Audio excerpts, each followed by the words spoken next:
Go ahead, honey, use mom's card. She's got around $130,000 saved, my son said, handing my card to his wife without asking me. I never imagined the child I carried for 9 months, the one I sacrificed absolutely everything for, would become the very person to try and steal my future. But there he was, my son Edward, telling his wife Grace to use my $130,000.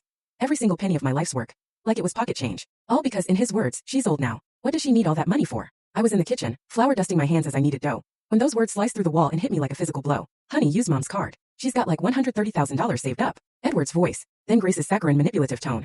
Are you sure, sweetie? She won't get mad. And his reply, the one that made the floor open up beneath me. My mom won't say a thing. She lives here for free, eats our food, uses our utilities. It's the least she can do. Help us out a little. Besides, she's old now. What does she need all that money saved for? We have expenses. We have a life ahead of us. I dropped the rolling pin with a thud. My own son. The child I nursed and raised alone after his father left us. He was handing over my bank card, my life's blood, as if it were his own. As if that $130,000, which cost me 40 years of backbreaking work, of ruined knees from scrubbing other people's floors, of tired eyes from sewing until dawn, belonged to him. My heart hammered in my chest, a frantic drumbeat I could hear in my ears. But I wouldn't cry. Not anymore. I cried enough in this house. This house. The one I helped him buy 20 years ago.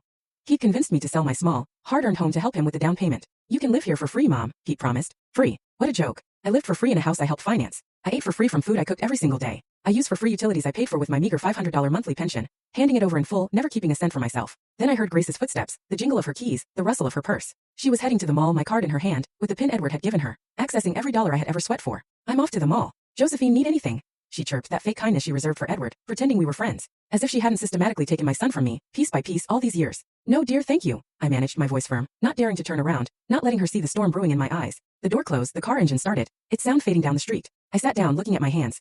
68-year-old hands covered in wrinkles and spots. Hands that had worked without rest since I was 14. I remembered every single one of those $130,000. Every bill had a story, a sacrifice, a surrender. The first $10,000 came from 3 years as a seamstress, working 6 a.m. to 8 p.m., 6 days a week, making $20 a day, which I kept in an envelope under my mattress. I ate rice and beans, never bought new shoes. Another $20,000 came from cleaning jobs on Sundays, my only supposed day of rest. 8 hours in rich families' mansions for $50. I cleaned 3 houses every Sunday, saving every penny. The rest? Years and years of having no life, no new clothes, no salons, no restaurants, saying no to everything that cost money. While other women my age traveled or treated themselves, I counted pennies, saving them in the bank account I opened 30 years ago. For what? To have my own place someday. A small, modest apartment where no one could tell me I was living for free. Where I could close my door and be the master of my own space, my peace, my life. That was all I wanted. It wasn't much to ask for after 68 years. But now my son, my own son, had just handed over my card as if I didn't exist. As if my life, my effort were worth nothing. Edward sauntered into the kitchen, phone in hand, barely glancing at me.